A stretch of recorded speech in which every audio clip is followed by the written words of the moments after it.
नमस्कार. व्यासपीठावरील उपस्थित मान्यवर आणि कार्यक्रमाला उपस्थित असलेले सर्व उद्योजक, त्याचबरोबर बंधू आणि भगिनींनो, सर्वप्रथम माझ्यातर्फे त्याचबरोबर सर्व शिरगावकर कुटुंबियातर्फे व उपस्थित असलेल्या सर्व उद्योजकांतर्फे मी बिरादार साहेबांचे त्यांच्या 78व्या वर्षी या वाढदिवसाच्या निमित्ताने त्यांचे मी खूप खूप शुभेच्छा देऊन, त्याचबरोबर त्यांनी लिहिलेलं जे आत्मचरित्र आहे ज्याचं आज प्रकाशन होणार आहे त्याच्याबद्दलसुद्धा उल्लेख करून 1-4 शब्द बोलतो. 1975 ते 78 साली बिरादार साहेबांनी शिरगावकर कुटुंबियांबरोबर सुरुवात केली उद्योगाची. मी कार्यक्रमाला आल्या त्यांनी मला आठवण करून दिली.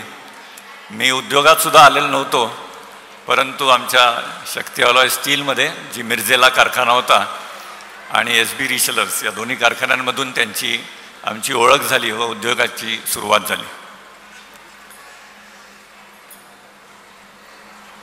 साहेबांचा जर प्रवास तुम्ही बघितला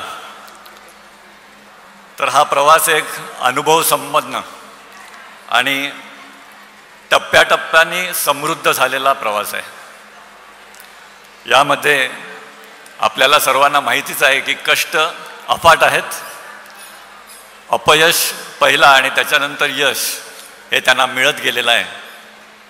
आणि अशा अनेक संघर्ष करत असताना समाजासाठी केलेलं एक मोठ्या मनाने काम आपल्याला सगळ्यांना ऐकायला मिळालेलं आहे आणि आपल्याला सगळ्यांना माहिती आहे. एक यशस्वी, नम्र आणि साधी राहणीमान असलेलं व्यक्तिमत्व म्हणजे बिरादार साहेब आहेत. अनुभव हे त्यांच्याकडे प्रचंड आहेत आणि हे अनुभव मला खात्री आहे की त्यांनी जे त्यांचं पुस्तक लिहिलं आहे, दुष्काळात उमललेलं फूल, या पुस्तकातून आपल्याला ते अनुभव वाचायला मिळतील.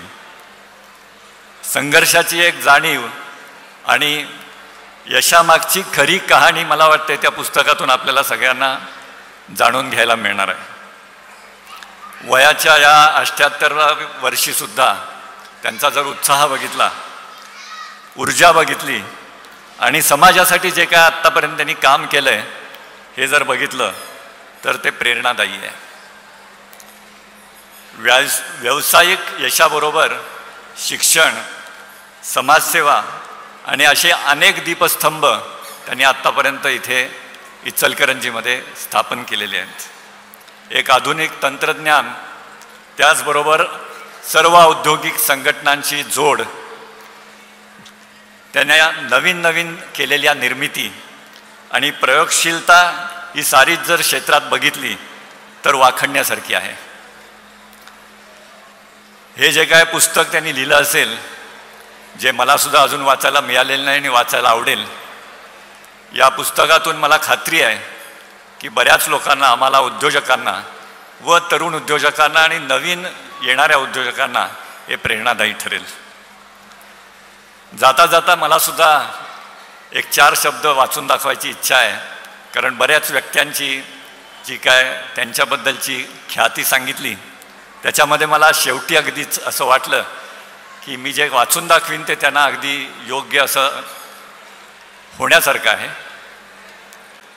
तर कार्य कसं असावं याचं मूर्तिमंत उदाहरण, कार्य कसं असावं याचं एक मूर्तिमंत उदाहरण बिरादार साहेब आहेत असं म्हणायला हरकत नाही. जीव ओतून, ध्येयभान विसरून,